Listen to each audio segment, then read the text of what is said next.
Hello, this is Spartan Commander, and this is the 919th Rome Total War Brotherhood game that I've put onto YouTube. And what a cracking battle I've got for you today. An extremely diverse battle, which I hope you'll enjoy. You'll see this is fought on one of my favourite maps, the Germanic Forest maps, with the big open plains if you want to fight out in the open. Or if you want to hide your troops in those woods, like we've said before, you could spring those nasty ambushes.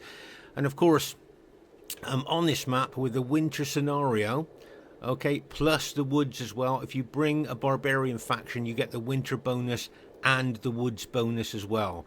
So if you want to bring a barbarian faction, this is a good map to actually bring it on. Okay, so our first teammate is Brotherhood member Cormac the Cruel. Now, Cormac the Cruel, get ready for this, has got 20 infantry units. Yes, I'll say that again, 20 infantry units he's got here. So that is a heck of a lot of infantry. Plus, I'd like to show you here, he's got 2 eagle units, those 2 extra morale boosting eagle units, plus his infantry general as well. So he's got 3 lots of morale boosting units there in amongst his 20 infantry. So it'd be interesting to see how well 20 infantry does during the course of the battle. Okay, we're going to have a little closer look at that army a little bit later on. Okay. Our next teammate is Brotherhood member Naacal. Now, Naacal has got 4 archers, 11 infantry, and 5 cavalry. Okay, 4 archers, 11 infantry, and 5 cavalry. Okay, quick look at the upgrades on his cavalry. He usually brings good cavalry. There you are, 8 upgrades, 2 experience stripes, gold shield, gold attack on his cavalry. So that's pretty serious cavalry he's got there. And as I say, he's got 11 infantry and 4 archers. And as I say, most of his army, of course, will be hiding in the woods. Our next teammate is a Brotherhood member Fesen, who has bought an experimental Armenian army. Now, he's got 10 Armenian legionnaires, 2, I believe, spearmen, and 6 cavalry. Okay, so that's what he's got in his army there. If you have a look there, there's the legionnaire, Armenian legionnaires. He's got 8 upgrades on, 2 experience stripes, gold shield, gold attack. Now they look a little bit like urban cohorts, don't they? But they obviously haven't got the same specifications as them, but they're still pretty solid infantry. They can throw pilers, pretty solid there. And he's got the heavy spearmen as well there. And of course, being heavy spearmen, carrying spears, they will be anti-cavalry, but they can hold up enemy infantry quite well as well. So Armenian infantry is pretty good, really. As long as you look after them. I'd just like to show you there, can you see the banner that that one guy, the banner carrier, is carrying there with the horse symbol? Because of course for Armenia, the cavalry are an extremely important and strong part of their faction. And as you can see there, Fesen's got 8 upgrades on those cataphracts there, 2 experience stripes, gold shield, gold attack. So there you are, that's quite a good Armenian army. But remember, it is experimental, and you know, experiments can go right or wrong. Our last teammate is myself, Spartan Commander, who's got 13 Spartans, and I've got 5 missile troops, but they're mixed missile troops, okay? Just to show you this, you'll see that I've got 3 Cretan archers, okay, 3 long-range elite Cretan archers, and I've got 2 slingers there, Rhodian slingers there, because I believe that the enemy team are going to bring some horse archers, and slingers are thought to be better against horse archers than foot archers. So that's why I've got those slingers within my Greek cities army. Okay, quite a diverse team here, and as I say, it should be a cracking battle for you to watch. And here is the other team. We have GoTW God Complex. And he has got a Parthian army, 2 horse archers, 6 foot archers, 2 infantry, and 8 heavy cavalry. Okay, remember, because we know that the Parthian infantry is so poor, in recent months we brought in new rules to allow Parthia 10 cavalry max. As we know, Parthian strength is its cavalry, and as I say, we know that their infantry, no matter what upgrades you put on them, are so poor that you know, that's why we don't see them on the 31k battlefields. That's why we've changed the rules. Okay, you'll see here his foot archers here. If you count the upgrades, and find fully upgraded foot archers. But These Parthian archers are only mid-range. Their specifications are really poor. He's fully upgraded them, so he's going to get the most out of them that he can, but they are pretty poor. As I say, Parthia hasn't got a lot going for it, really. And here is the fantastic Eastern infantry there. You can see they carry spears, so they have got a slight anti-cavalry bonus there. And back in the day, people used to call these the pajama people, because to a lot of people it looks like they got straight out of bed with their pajamas, grabbed their shield and their spear and gone straight into battle. So that's why they were called the pajama people. But no matter what upgrades you put on them, they are pretty poor. And here you'll see that Complex here has bought a camel cataphracts. Now I would suggest that be unusual, because obviously camel cataphracts would get a bonus in the desert, but on a winter battlefield obviously they're not going to get any bonus at all. So I would say that's quite unusual to see camel cataphracts on a winter battlefield there. If you count the upgrades though, he has fully upgraded them. 3 experience stripes, gold shield, gold attack on those camel cataphracts.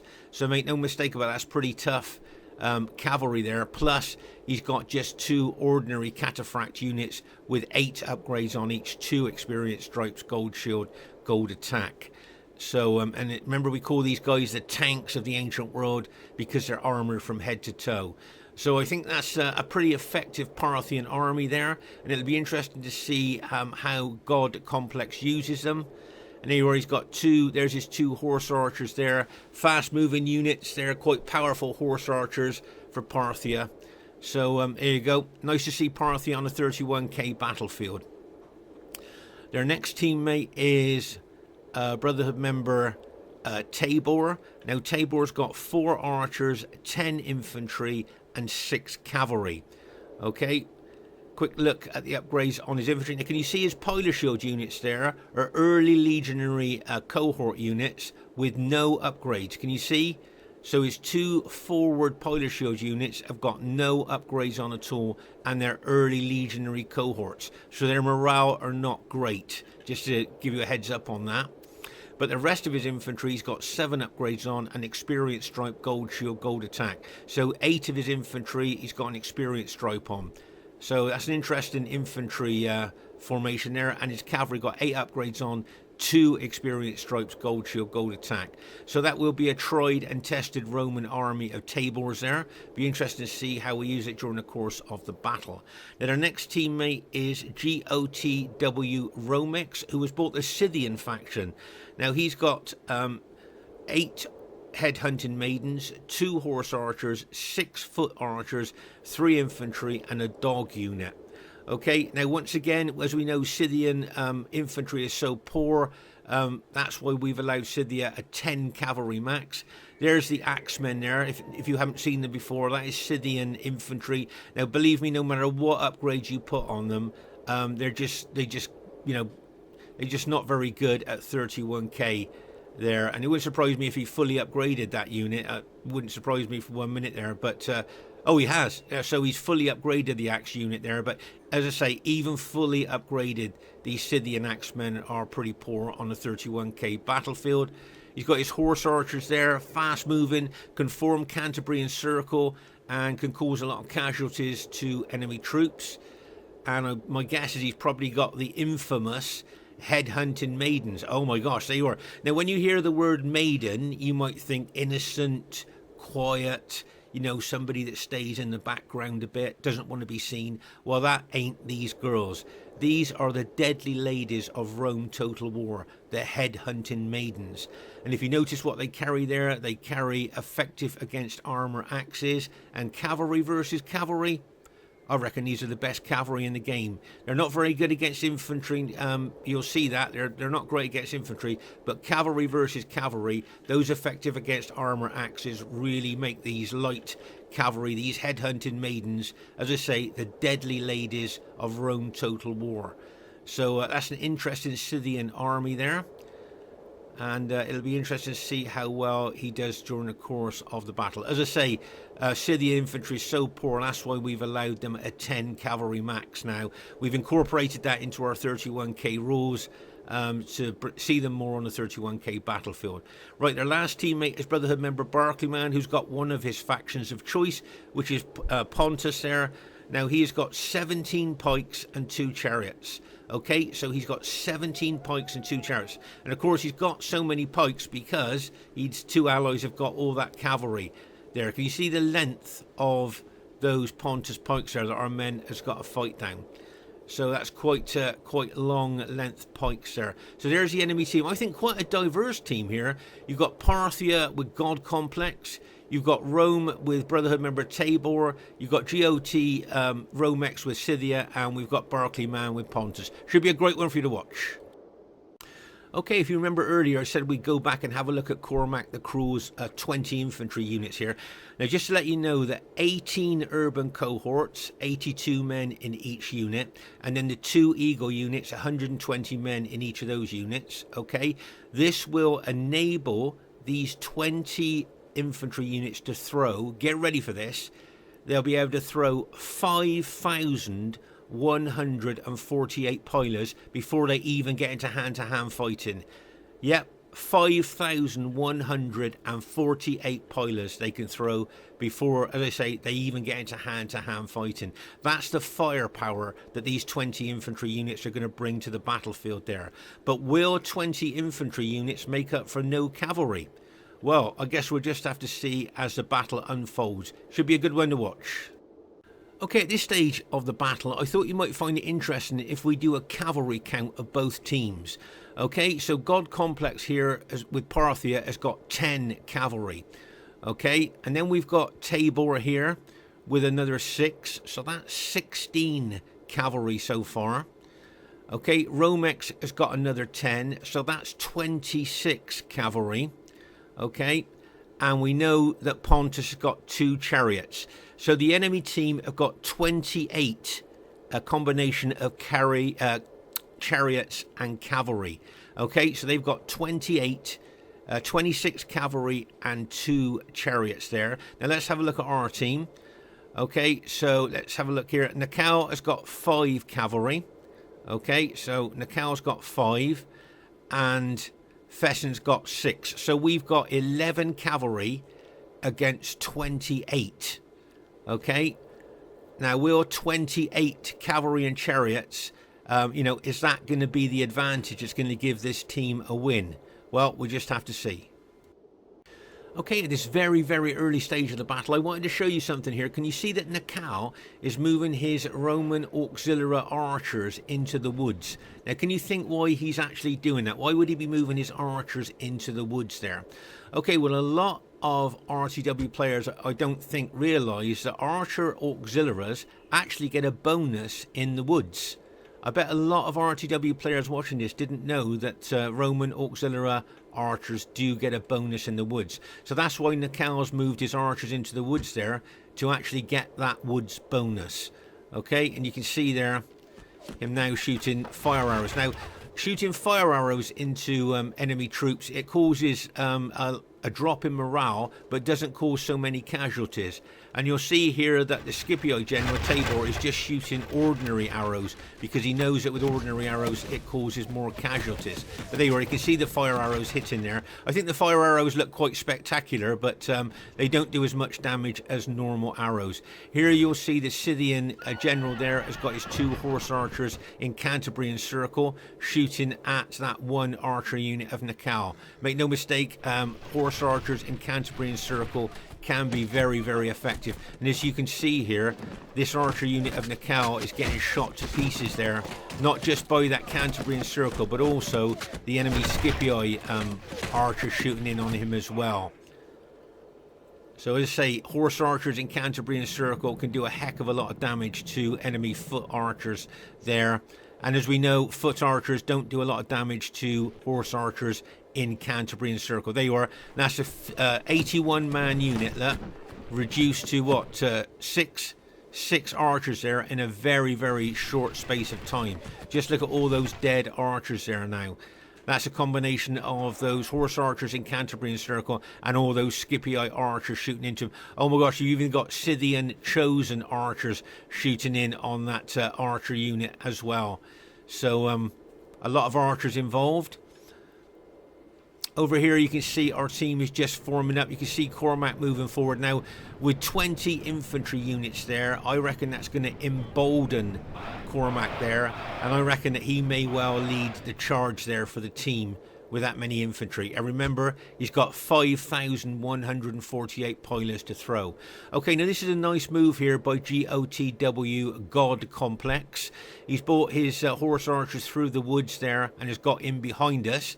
And if Naacal doesn't notice, Naacal is going to lose a lot of cavalry here. Remember, the weakest part of any unit on Rome Total War is the rear. And here you can see one of Naacal's unit has already been reduced from 54 to 39 just through being shot in the back by those two horse archers there. Remember, we often talk about battlefield awareness. And you can see there that those cavalry are being gradually shot to pieces by those horse archers. Here, as I say, Naacal's probably concentrating on his archers here, shooting into enemy troops. There's those eastern infantry there with their anti-cavalry spears being put in front of the archers there to protect against any lightning cavalry attack. And as I say, our team here is just forming up. You can see Fesen moving his Armenian infantry forward here. But as I say, I think Cormac the Cruel, with his 20 infantry army, as I said earlier, I think that will embolden him, and I reckon he will lead the team charge towards the enemy troops. You can see the Pontus pikemen just coming out of the woods there, and here you can see that those Scythian horse archers there in that Cantabrian circle, probably starting to target the Armenian infantry there. Okay. But as I say, those horse archers at the back of us there, I bet God Complex can't believe that his horse archers are still just stood there shooting arrows into the back of Naacal's cavalry there. And Naacal's cavalry still just stood there.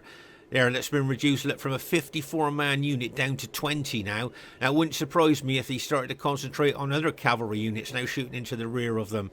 But as I say, just look at all that dead cavalry there, just killed by those horse archers that's got in behind us there. So, as I say, it's got the potential to be a cracking battle, and I hope you enjoy it. Okay, at this stage of the battle here, you'll see that I'm moving my Rhodian slingers forward here, as it is believed that slingers do better against horse archers in Cantabrian Circle than foot archers. But it wouldn't surprise me if the Scythian general started to turn his archer fire onto my Rhodian slingers there. You've got two long-range chosen archers plus those horse archers all shooting arrows into my Rhodian slingers there. So I don't think my slingers are gonna I don't think they're gonna last that long with that type of firepower coming down on them. Okay, over here you'll see that the Parthian general has moved a couple of his fully upgraded archer units forward there and started shooting into Naacal's archers there in the wood. And you can see that most of Naacal's archers have now been killed. If you notice that, you can see all those dead archers there. And it looks like he's got maybe one archer unit left there, which I'm sure the enemy will concentrate on. There you can see all those, I think there's another 4 foot archers of Parthia there, not been used yet. As you move across the battlefield here, you'll see that, as I say here, I think that Cormac there with his 20 infantry will, I think he'll lead the way there. As I say, with 5,148 pilots to throw, that can be quite damaging. Over here you'll see that I'm trying to chase those horse archers away with my Cretan archers there. Stop them shooting into the back of Naacal's cavalry. I'm just wondering what the casualty rate is here. There you already can see that cavalry unit's been reduced from 54 to 20. He's also been targeting that cavalry unit as well. So just to let you know here, and so you can see for yourself there, that all these SBQ or cavalry of Naacal's have been killed by being shot in the back by those 2 horse archer units there. I bet God Complex couldn't believe how lucky he was to just stand there for all that time shooting those cavalry of Naacal's there. Okay, you'll see here I'm moving my Spartans forward. You'll see that Fesen is moving his cavalry forward there, just like he was chasing off those couple of horse archer units. but if he's not careful, he'll be caught by those effective against armor headhunting maidens. Right, let's just pause the game for a second here. You can see one of his heavy cavalry units there has been routed there as it met that horse, that headhunting maiden there with the effective against armor axes there.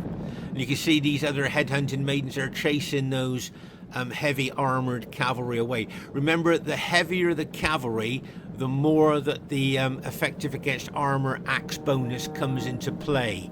Okay, so as I say, the heavier the armor on those cataphracts, the more that effective against armor bonus comes into play there.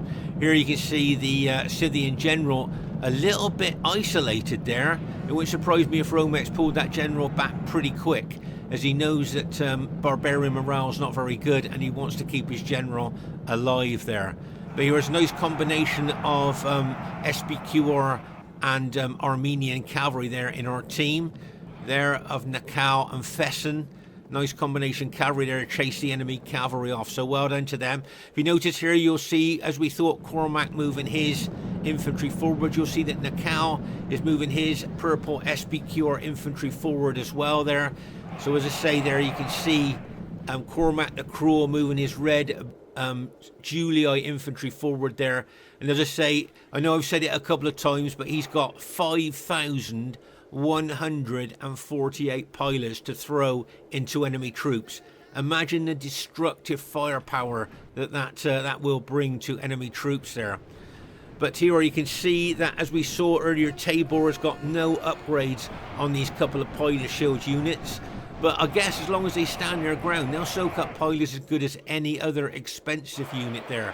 There you can see Cormac moving his red Julii army forward. Obviously, he'd like to get in range of those Pontus pikes there. Imagine the devastating effect of all those pilots hitting those 121-man pike units that are very susceptible to missile damage. Just look at those pilots going in now.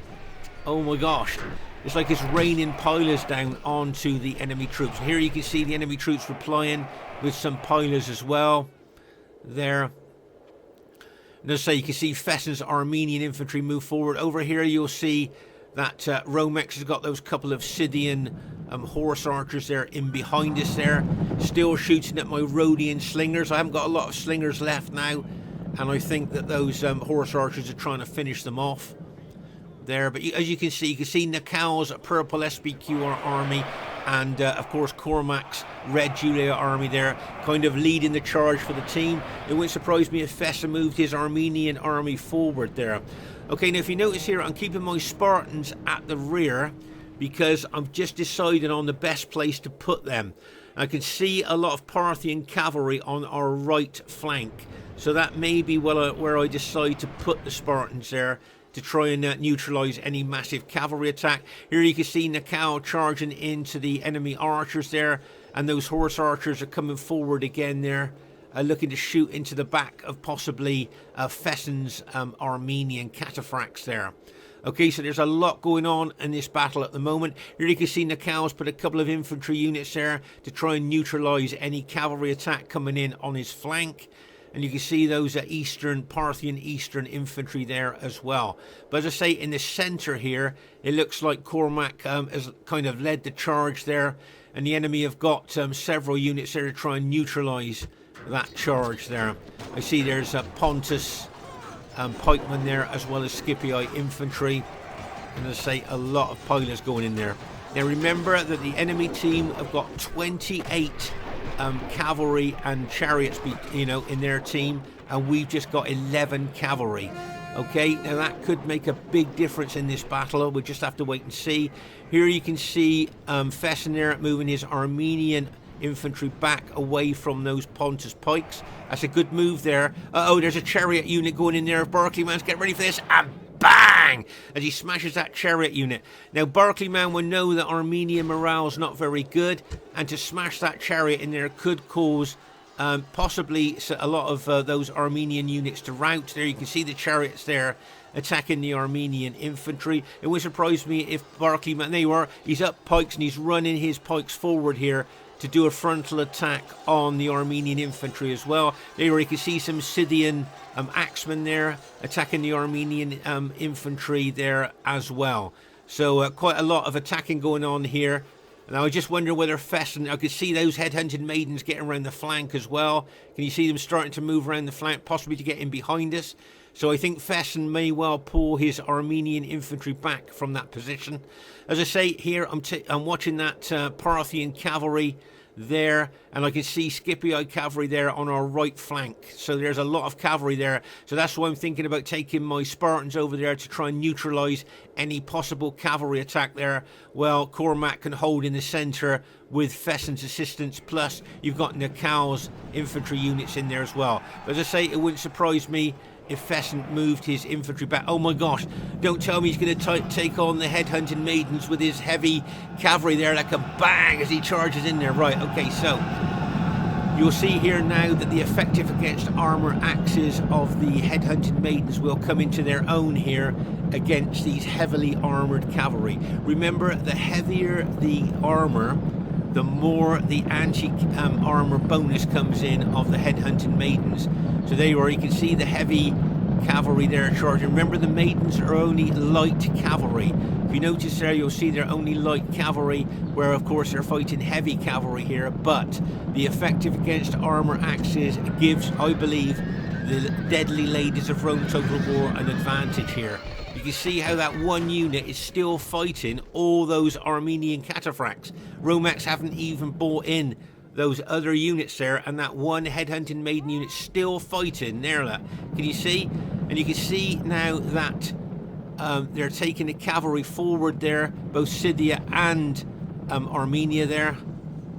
And you can see the headhunting maidens now attacking some of the Armenian infantry that had routed and rallied. Oh my gosh, right.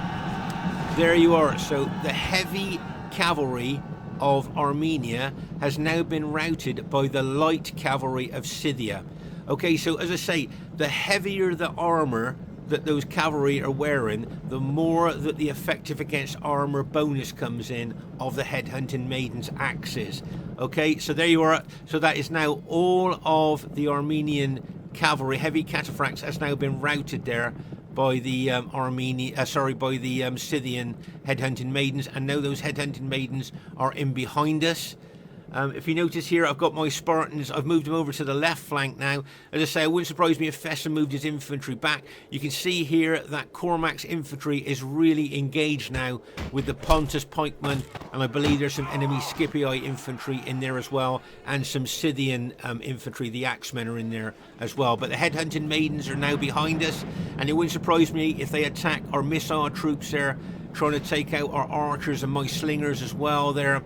You can see there Romex doing a good job at taking our missile troops out. And here you can see that God Complex, GoTW God Complex here, has brought his Parthian heavy cataphracts in behind us as well. Oh my gosh. So their cavalry advantage is beginning to tell now. They've got in behind us with these really elite cavalry units now.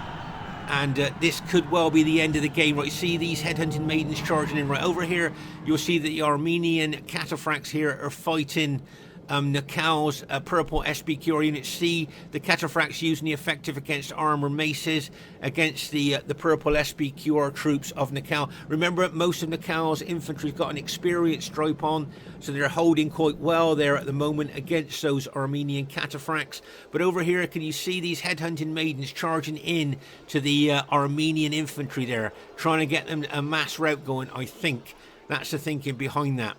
So as I say, you can see there's a lot going on at the moment. And there goes the headhunting maidens with their 8 charge bonus. A bang! As they smash into the flank of those Armenian infantry there. Now I must say, I was expecting a lot of that Armenian infantry to rout, but only one unit is routed so far. Meanwhile over here, you can see that Tabor has charged his cavalry there, along with infantry there, onto our flank here of our battle line. You can see one of Naacal's infantry units has been routed already, and you can see a lot of pressure on us here. So you can see my Spartans just moving over there to try and neutralise that pressure as much as I can. And you can see here Tabor's cavalry there ready to charge in. Now they must have good communication between them to tell his allies to hire their pikes as the cavalry charges in there. Obviously you don't want to charge your cavalry through your allies' pikes when the pikes are down, because of course you will lose a lot of your cavalry on your allies' pikes. So communication is essential here when you're going to charge your cavalry through your allies' pikes. Okay, so we just look out for that during the course of the battle. As I say, you can see my Spartans moving forward. They're trying to hold the battle line here, but you can see a lot of pressure coming in on our troops there from enemy Scythia infantry and Pontus pikes as well. Okay, look at the pressure coming in on us there. And as I say, you can see the enemy cavalry have got in behind us there. Both Parthian cavalry and the Scythian cavalry there. Oh my gosh, here comes a chariot unit with the morale sapping ability that's got. Let's pause the game for a second.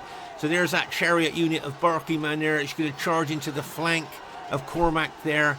Remember that lowers the morale as well as the charge bonus. And look at all those enemy cavalry ready to smash into the back of Cormac's fighting infantry there. Now I know Cormac has turned a couple of his units to face the threat there, but as I say, the cavalry advantages that the enemy team have got could well come into its own now. And you can see the enemy troops moving into the forward units of our battle formation. Plus, you've got Pontus pikes coming in on the flank of Cormac here, and Fesen's Armenian infantry. Just look at how the enemy are closing on us. Actually, if you look, we're basically surrounded, aren't we? If you look at that, our armies are basically surrounded by the enemy troops, and this chariot unit just going to smash into Cormac, and bang! As he smashes into Cormac's... Oh my gosh, I can see a couple of Cormac's, 2 or 3 of Cormac's infantry starting to rout now. And here can you see that Tabor is now charging his cavalry into our infantry there. Just look how he's charging that cavalry in. There's no... I don't think there's a pike unit in front of him there, so hopefully he'll be all right as he charges through, as he smashes into Cormac's infantry there. Oh my gosh, there's that cavalry, bang! As he smashes in to Cormac's infantry there. Okay, so let's just pause the game for a second here. So, just take stock of what's going on. You can see a couple of Cormac's units are beginning to crack now under the pressure. You can see there that Scythian headhunting maiden units are smashing into the rear of us there. Loads of pressure on Cormac. Over here you can see that complex is Parthian cavalry there are fighting the SBQ infantry of Naacal there. That's a massive fight going on there. You can see the archers there of Parthia will be shooting into us as well. Oh my gosh, make no mistake, this battle's going to go right down to the wire here. But you can see, as I say, unfortunately several of Cormac's units starting to crack now under the pressure of the enemy attack. See those 3 cavalry units of Tabor's there? And let's hope he's got good communication skills, because you can see that his Pontus ally has got his pikes down here. And so Tabor's got to say to his Pontus ally, I'm charging in, put your pikes up. If he just charges his cavalry in there, he's going to lose a lot of his cavalry on friendly pikes. So let's just hope there's good communication between the enemy team there. Right, there goes Tabor's cavalry charging in there, and bang! As he smashes in there. But I don't think the Pontus general got the memo there, because I think the pikes were still down. We'll have a look at that in a minute, but I got a feeling that Tabor may have lost a lot of his cavalry there. Okay, meanwhile here you can see a heck of a lot of Fesen's Armenian infantry is beginning to rout. He sent some infantry over there to help Naacal against the Parthian cavalry. Nice bit of teamwork there. Here you see I put a line of Spartans there in behind Cormac's fighting infantry, and some of my Spartans there to try and neutralise any cavalry attack that would be coming in there behind us. But we got a lot of pressure on the front here, as you can see enemy troops pushing. Can you see those Scipii cavalry there? Now they were killed on friendly pikes. Okay, if you notice there as that cavalry charged through, obviously Barclayman didn't get the word to put his pikes up, and Tabor just charged his cavalry through, and that's why he lost so many of his cavalry. There's another clump of Scipii cavalry there that were all killed on friendly pikes. Remember, you must have good communication skills when you charge a cavalry through your allies' pikes to tell them to put their pikes up as you charge through. Okay, you can see there that looks to be like a little bit of lack of communication there, and Tabor lost a heck of a lot of his cavalry on friendly pikes there. But as you can see, my Spartans are managing to hold the line there at the moment, assisting Cormac there, holding the line. You can see our SBQ, our allies, still got units there as well. But you can see these Pontus pikes really pushing in on Cormac's Julii infantry there. I mean, you can see it's like almost squeezing him there, isn't it? Uh-oh, now here comes the Parthian cavalry charging in, okay? Pause the game for a second here. Now, good communication here. Can you see the Pontus general is now putting his pikes up? So obviously the Parthian general said to Barclayman, I'm charging in, put your pikes up. And Barclayman is now put his pikes up, allowing his Parthian ally to charge through his pikes into our Julii ally there without losing any cavalry on his allies' pikes there. Can you see what I mean? So good bit of communication there. Barclayman lifted his pikes, and the Parthian general can now charge his cavalry through without losing any cavalry on friendly pikes, and bang! As that Parthian cavalry smashes into the flank of Cormac there. But remember, Cormac's got 20 infantry units there. That's a very dense formation to break for enemy cavalry there. Cormac's still holding. I remember through the battle, I was just waiting for his units to break, especially when these chariots smashed in there as well. There's another chariot unit going in like a bang as that smashed in there as well, lowering the morale of Cormac's troops as well there. So oh my gosh, I think Cormac's holding really well. Pause the game for a second here. So you can see my Spartans now. What I'm doing, I'm no longer defensive. I'm attacking with my Spartans now into the enemy troops there, and you can see that I'm really going for those Pontus pikes there. And over here you can see I've got a clump of Spartans there fighting those Pontus pikemen as well. But you can see Cormac's holding really well there against what he's being hit by. There's another clump of Scipii cavalry, which I think were killed on friendly pikes as well. So, as I say, communication within your team when you charge cavalry through friendly pikes is very important. Here you can see, I'm not sure, I think all of Fesen's Armenian army has now been routed. And you can see the enemy cavalry are right in behind us now, and they've routed all of Fesen's army. Okay, so all of our allies' Armenian troops have now been routed, and the enemy cavalry are right in behind us now. And that could well signal the end of the battle now, because make no mistake, I'm guessing that our troops are tired, they're battle depleted, and one big cavalry hit into the rear of our troops could well cause all of Cormac's infantry to rout. I don't think the cavalry are charging to my Spartans. I think they're more likely to go for Cormac. There you are. Can you see that Parthian cavalry charging in there? But they're very tired as they charge in like a bang! Make no mistake, they're going for Cormac's general there. I think they're going for Cormac's general. And you can see that the Scythian cavalry are not joining the Parthian cavalry in the charge there. Maybe if they'd have both charged in together, they might have had more impact. I don't know what all of you are thinking. Please leave your thoughts in the comments. Here you can see my Spartans. I'm being very aggressive with them against Parthian pikes. I don't usually do that because the pikes are so long in comparison to the short spears of my Spartans. But I think at this particular juncture in the battle, my Spartans need to become aggressive and attack those enemy Pontus pikes there. Okay, so let's just pause the game for a second here. So that's good news. We just routed the Pontus general. So they've lost a general morale bonus there. So that's really good news for us. And you can see my Spartans really moving in there. But what I need to do now is to change trajectory of my Spartans and go for those other Pontus pikemen that have been attacking Cormac for ages now. See all those Pontus pikes there? That's where I need to change the trajectory of my attack with my Spartans now. And you can see, as I say, all that enemy cavalry there trying to charge. You can see that's Cormac's general there. He's run them out from that general unit. But I think, I looked to see if I could see his general, and I couldn't. So I think his general is dead. As I said, couldn't see that, couldn't see the general in the general unit there. I did look at it earlier. But here you can see a lot of the Pontus pikemen starting to right, including the general. So now, as I say, I've got to change trajectory in attack with my Spartans there and go for those Pontus pikemen that are really pushing in on Cormac's infantry there. You can certainly see those Pontus pikes really pushing in there. Right, let's pause the game for a second here. So here, as I say, just look at all that blue Scipii cavalry there. You can see, and I believe they were all killed on friendly Pontus pikes there. As I say, once again, I know I've said it a couple of times, but communication between teammates in battle is absolutely essential. And battlefield awareness, as we talked about a lot in the past here.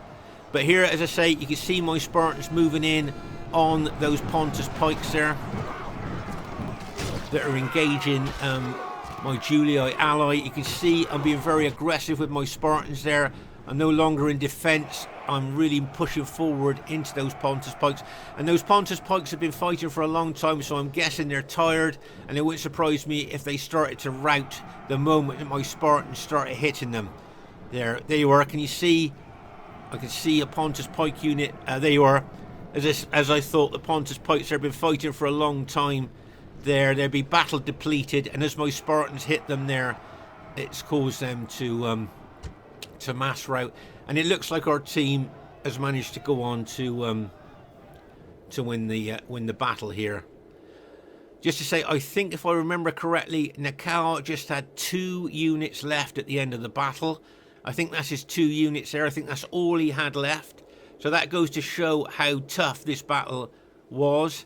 Okay, so as I say, I think if I remember correctly, he just had those 2 units left. And as I said, I think, if I remember correctly, all of our Armenian ally Fesen's army, all of his army was completely routed. So there's no Armenian units left there. They've all been completely routed. And as I say, Naacal's just got 2 units left there. So it just goes to show how tough the fighting was there. And I think the enemy have just got a few units left, which it wouldn't surprise me if they admitted defeat. And as I say, our team has managed to go on to win the battle. There you are. There's just a couple of enemy units left. That's all that's there now. And as I say, it wouldn't surprise me if they admitted defeat there now, as it's obvious that the battle is over. Pause the game for a second. Now, this is quite a spread out battle.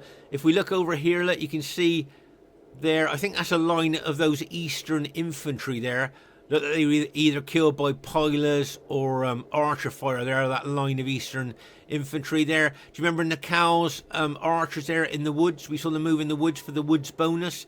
You can see a lot of them dead there.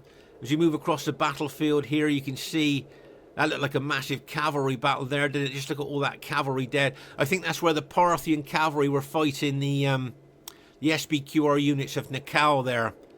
And that particular part of the battlefield. We move across here. This is, of course, the most intense part of the fight in there, where I think Cormac was holding for absolutely ages there against a massive enemy attack, including cavalry attack there as well. And over here you can see more dead. As I say, a very spread out battlefield here. Wherever you look, you seem to see dead, don't you? Let's get chariots hit there. Yeah, very, very spread out battle. And I would suggest, do you think it's going to be average, or do you reckon it's going to be close? I'm not really, I'm not sure. The enemy have just admitted defeat now. And as I say, our team has managed to go on to win the battle. But there's something interested in the statistics here I think you'll quite like, in the battle results here. Okay, so the first thing I'd like to say is really well played to everybody in the game. I think everybody played really well. And as you can see, it was a close victory there.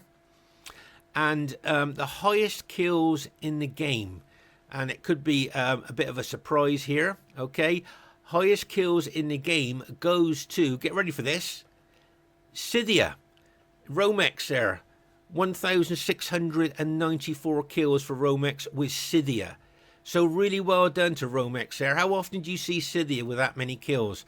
That's, you know, that's why we allow 10 cavalry for Scythia and Parthia now, because it makes them stronger for our 31k battles there. So really well done to Romex there. Highest kills in the game with Scythia. So well done to him. What is a GOTW God Complex there? He'll be disappointed he got less than 1,000 kills, but I thought he was very, very aggressive with his Parthian army there, and I thought he played well. Well done to Tabor. He will also be disappointed he got less than 1,000 kills, but he was very aggressive as well. As I say, well done to Romex, highest kills in the game with Scythia, and well done to Barclayman with Pontus there. Got some good kills with Pontus. So really well played, guys. Great fighting there. My kills, yeah, quite happy with that. 1,570, yeah, that's quite good kills for my Spartans. Well done to Fesen. Now, he'll be disappointed with those kills, but don't forget that was an experimental Armenian army. He's just experimented with Armenia, and of course, sometimes an experiment works, sometimes it doesn't. So he's just experimented there. Well done to Naacal, got some great kills there with his SPQR troops, and well done to Cormac there with his massive army there. He got some good kills as well. But there's something interesting I'd like to show you here that you don't see very often. Can you see, if you look at the kills, that the enemy got the first there, okay, they got the first and second highest kills in the game and still lost the battle. How rare is that a team gets the first and second highest kills but still lose the battle? I would suggest that it'd be very rare. What about faction advantage? Who do you think had faction advantage? They had Parthia with their 10 cav, Scipii, Scythia and Pontus there. So that's quite a strong combination there with Scythia and Parthia having 10 cavalry each. We got Greek cities, Armenia, Rome and Rome. So which team do you think had faction advantage? Please leave your thoughts in the comments. It's always nice to read what you think about our battles there. Okay, so I hope you enjoyed this battle. Please leave a comment. I always like to read what you think about our battles, or at least a thumbs up if you enjoyed it. It's Spartan Commander saying bye for now. See you soon.